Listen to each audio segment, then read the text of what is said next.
Tuli basanyufu nnyo ddala okutuuka ku lunaku luno kutujjukirira n'okujaguza amatikkira ga Kabaka ag'omulundi ogwa 31. Twebaza Katonda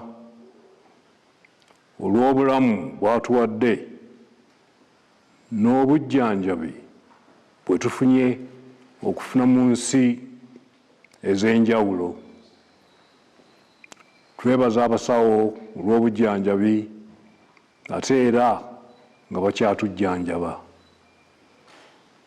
Weewaawo obulamu bwaffe bweyongedde okutereera, naye olw'embeera n'ebiragiro by'abasawo tetusobodde kubeegattako nga bwe gubeera bulijjo.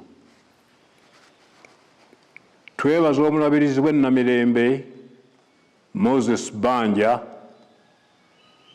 Dean wa Lutikko n'abaweereza bonna abakulembeddemu okusaba kuno. Newankubadde tetubaddeewo nga tuli ebweru mu kujjanjabibwa, ebintu byonna ebibaddewo tubadde tubigoberera bulungi. Olugero olugamba nti enkuba eryokanga n'etonnya ne tulaba ensiisira bwezenkanya emyoyo. Olugero olwo lutuukiridde. Bulijjo tubakuutira okwegatta, okukuuma n'okussa ekitiibwa mu nnono n'empisa zaffe. Wano omulabe w'ayinza okuyita singa tugayaalirira ensonga zino.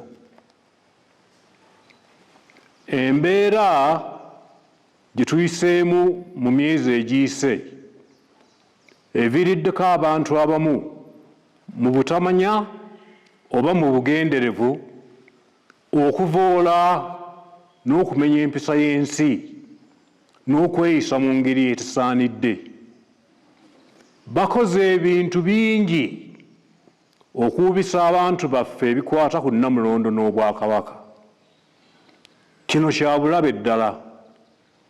Abantu abo musaana okubeegendereza ddala.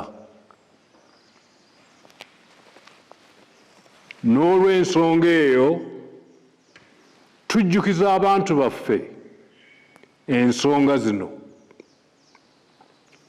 Ekisooka, Kabaka alina emisoso n'enkola egobererwa ng'atuula ku Nnamulondo, era Kabaka talondebwa bataka abakulu ab'obusolya. Abataka ab'enkizo bamanyiddwa bulungi, nabo beemanyi era bamanyi n'obuvunaanyizibwa bwabwe. Ensonga ey'okubiri, Kabaka alamula Obwakabaka ng'ayambibwako Katikkiro, ye Kabaka yennyini gw'aba yeerondedde, era Kabaka taba na musigire.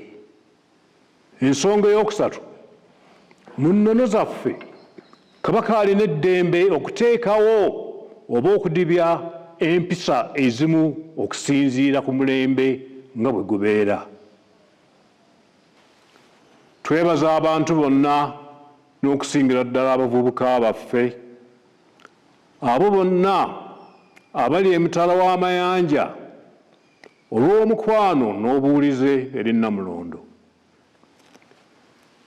Kisaanidde omukwano ogwo gukuumibwe era gulagibwe nga mulimu empisa n'obuntubulamu nga bwe kimanyiddwa okuva edda n'edda.